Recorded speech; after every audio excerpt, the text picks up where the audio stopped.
Welcome to our YouTube channel SKK1। আমি সুব্রত আপনাদের সঙ্গে। বন্ধুরা, আজ মোদি গভর্নমেন্টের জন্য একটা বিরাট সুখবর। হ্যাঁ বন্ধুরা, বিভিন্ন নিউজ আউটলেটে এই খবরটি কিন্তু বেরিয়ে এসেছে, যেখানে বলা হয়েছে the big win for Modi government. US sent a letter for acceptance of MQ-9B Predator drone. Deal is completely success. হ্যাঁ বন্ধুরা, এই ডিলটি সাকসেস হতে সময় লেগে গেছে দীর্ঘদিন, প্রায় 6 বছর, কিন্তু এই ডিল শেষ পর্যন্ত সম্পূর্ণ হতে চলেছে। এখন শুধুমাত্র সময়ের অপেক্ষা, কারণ এখন শুধুমাত্র কিভাবে পেমেন্ট হবে এবং কত দিনের মধ্যে এই ড্রোনগুলি ডেলিভারি হবে ভারতবর্ষে, এই সিদ্ধান্তটুকু নেওয়াই এখন বাকি। বন্ধুরা, মোদি গভর্নমেন্ট এটা একটা বিরাট অ্যাচিভমেন্ট। এই মুহূর্তে ভারতবর্ষের বিভিন্ন প্রান্তে সিএএ নিয়ে প্রোটেস্ট চলছে, এবং শুধু তাই নয়, গোটা বিশ্বের বিভিন্ন দেশও কিন্তু তাদের মতামত জ্ঞাপন করছেন। তারা কেউ চিন্তিত, কেউ খুব কনসার্ন, বিভিন্ন রকম মতভেদ, এমনকি ইউএস তো ইউএন, এরা সবাই কিন্তু এইভাবে ইস্যু এরেজ করে চলেছে। হ্যাঁ বন্ধুরা, আপনাদের কি মনে হয় এই ড্রোন সম্বন্ধে? তো চলুন এই ড্রোন সম্পন্ন হতে এবং ভারতবর্ষে কটি ড্রোন আসছে, কি বৃত্তান্ত, সেটা আপনাদেরকে জানিয়ে দিই। এখানে দেখুন, বলা হয়েছে যে অরিজিনালি ক্লিয়ার বাই ফেব্রুয়ারি, কিন্তু এই ড্রোনটি ডিলে হলো। তার কারণ হচ্ছে ইউএসের সেনেটে এখানে একটা অবজেকশন আছে, যদিও এটা একটা ফর্মাল অবজেকশন, কারণ এখানে যদি 30 দিনের মধ্যে অবজেকশন যে একটা পিরিয়ড থাকে, সেই 30 দিনের মধ্যে যদি অবজেকশন করা হয় তাহলে এটা আটকে যাবে। আর যদি 30 দিনের মধ্যে অবজেকশন না করা হয় আমেরিকান সিনেটে, তাহলে কিন্তু সেখানে এটাই সম্মতি হবে যে সেখানকার কংগ্রেস অনুমতি দিয়ে দিয়েছে, এখন সেটা কমপ্লিট হতে প্রস্তুত। তো এখানে সেটাই বলা হয়েছে যে however following the 30 days objection period, the final date of the acceptance we sent in New Delhi, the approval by the US Congress represent a crucial step forward for the sale of 31, হ্যাঁ বন্ধুরা, 31 অর্থাৎ 31টি MQ-9B Predator drone Bharatvarsha পাবে। তো বন্ধুরা, এই মুহূর্তে CA নিয়ে কি বলা হয়েছে, কি চলছিল, সেই জন্য আপনাদেরকে একটা ভিডিও দেখাচ্ছি। আমেরিকার Concerned about the notification of the Citizenship Amendment Act on March 11, we are closely monitoring this act, how this act will be implemented. Respect for religious freedom and equal treatment under the law for all communities are fundamental democratic principles. Bharatvarsha কিন্তু আমেরিকার এই প্রস্তাব বা এই কথোপকথনের বিরুদ্ধে কঠোর পদক্ষেপ গ্রহণ করেছে। Misplaced, misformed and unwanted India on US CAA remark. বন্ধুরা, ভারতবর্ষ অ্যাকচুয়ালি যেটা বলতে চেয়েছে যে বাইরের কোনো দেশ কেন আমাদের দেশের হিস্ট্রি সম্বন্ধে না জেনে কথা বলছে, এখানকার জাতিগত সমস্যা যেগুলো, সেগুলো সম্পর্কে তারা কতটুকু জানে, কোনো কিছু না জেনেই তাদেরকে কেন এই ধরনের বক্তব্য রাখা হচ্ছে তাদের তরফ থেকে, সেটা নিয়ে কিন্তু উল্টে জবাব দিয়ে যাওয়া হয়েছে ইউএসের কাছে। কি বলা হয়েছে সেই বিষয়ে আপনাদেরকে দেখাচ্ছি। The citizenship amendment act is about given citizenship, অর্থাৎ সিটিজেনশিপ অ্যাক্টটি আনাই হয়েছে দেশের মানুষকে সিটিজেনশিপ দেওয়ার জন্য। Not about take away citizenship, it addresses the issues of statelessness, provide human dignity and support human rights. তো বন্ধুরা, এই রকমভাবে কিন্তু একদম সঠিক ওয়েতে আমাদের দেশে এই সিএ অ্যাক্টটি চালু করা হচ্ছে, যাতে এই দেশের মানুষের সিটিজেনশিপ কার্ড বা তাদের বৈধতা, নাগরিকত্বের বৈধতা থাকে এবং তারা যেন ভারতবর্ষের নাগরিকত্ব যারা পায়, সেই জন্যই কিন্তু এই অ্যাক্ট।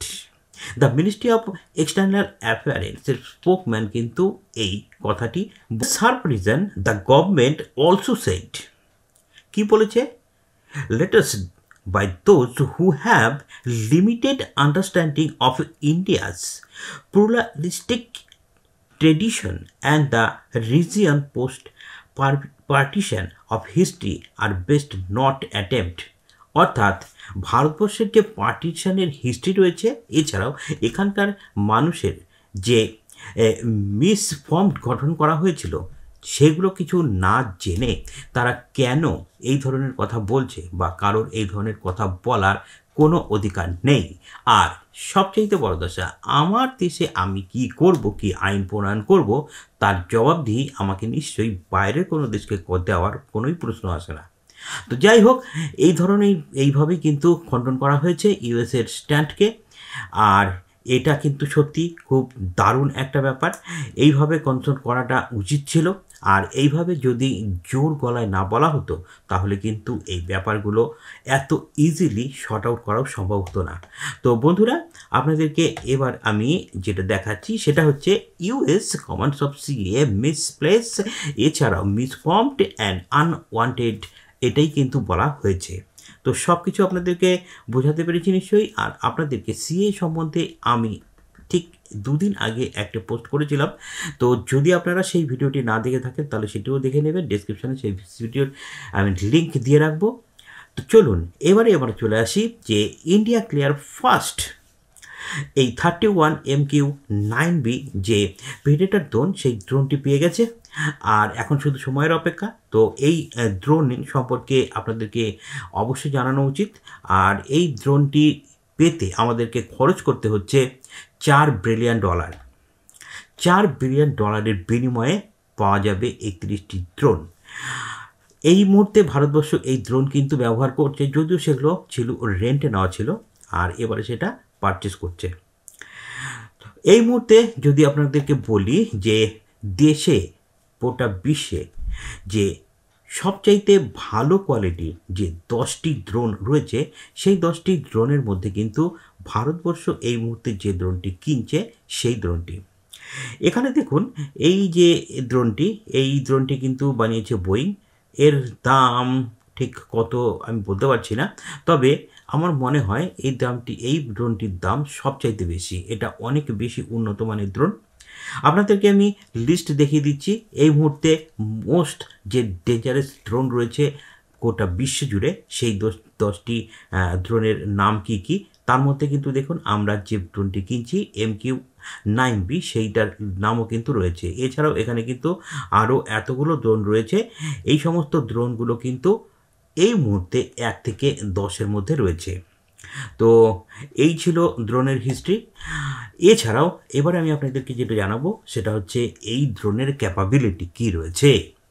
তো বন্ধুরা, এই ড্রোনটি যে ক্যাপাবিলিটি সেটা আপনাদেরকে দেখাই, যে এই ড্রোনটি লম্বায় 36 ফিট, অর্থাৎ 11 মিটার।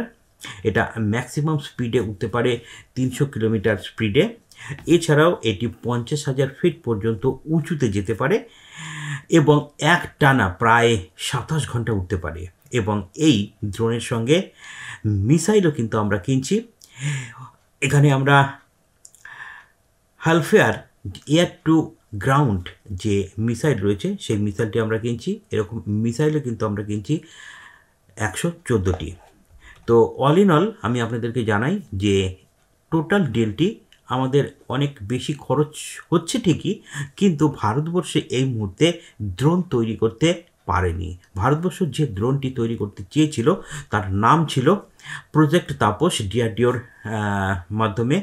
কিন্তু আমাদের যে ড্রোন তৈরি হচ্ছিল, সেই ড্রোনের ডিজাইন এবং তার টোটাল কোনো সমস্যা হয়েছিল, সেই জন্য ভারতবর্ষ কিন্তু সেই ড্রোনের তৈরির যে অ্যাকচুয়ালি যে ডিলটি তারা করতে চাইছিল, সেটা কিন্তু অলরেডি ড্রপ করেছে। এটা আমাদের জন্য খুবই দুঃখের ব্যাপার, কারণ ভারতবর্ষ এই মুহূর্তে ড্রোন তৈরি করতে পারছে না। কিন্তু যদিও এই মুহূর্তে আদানি ইসরায়েলের সঙ্গে যোগ করে নিজেরা আরও একটি ড্রোন তৈরি করবে, যার নাম দৃষ্টি 10। এটা পাকিস্তানের কাছে ডিপ্লয় করা হবে এবং এই ড্রোনটি ইন্ডিয়ান মিলিটারিকে দেওয়াও হবে। আর এই ড্রোনটি তৈরি হবে ভারতবর্ষে 70%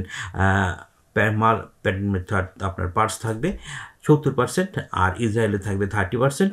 এইভাবেই কিন্তু ভারতেই এই ড্রোনটি তৈরি হবে। তো আশা করি আপনাদেরকে সব কিছু ঠিকঠাক বোঝাতে পেরেছি। যদি ভিডিওটি ভালো লেগে থাকে, যদি ইনফরমেটিভ বলে মনে হয়ে থাকে আপনাদের, তাহলে অবশ্যই ভিডিওটিকে একটি লাইক করবেন, শেয়ার করবেন এবং এই ধরনের ভিডিও পাওয়ার জন্য অবশ্যই আমাদের চ্যানেলের সঙ্গে থাকবেন। আশা করি আজকের ভিডিওটি আপনাদের সত্যি খুব ভালো লেগেছে, কারণ এই ডিলটির জন্য ভারতবর্ষ অনেক দিন ধরেই কিন্তু তাকিয়েছিল আমেরিকার দিকে। তো এই মুহূর্তে অন্য দিকটা যাই হোক না কেন, ভারত এবং আমেরিকার মধ্যে ডিফেন্স সেক্টরে কোনো রকম সমস্যা নেই, এটাই কিন্তু আমেরিকা পরিষ্কার করে দিয়েছে। তো বন্ধুরা, 31টি ড্রোন পাচ্ছে আমেরিকার কাছ থেকে MQ-9B প্রিডেটর ড্রোন ভারতবর্ষ। এই বলেই আজকের ভিডিওটি এখানেই শেষ করছি।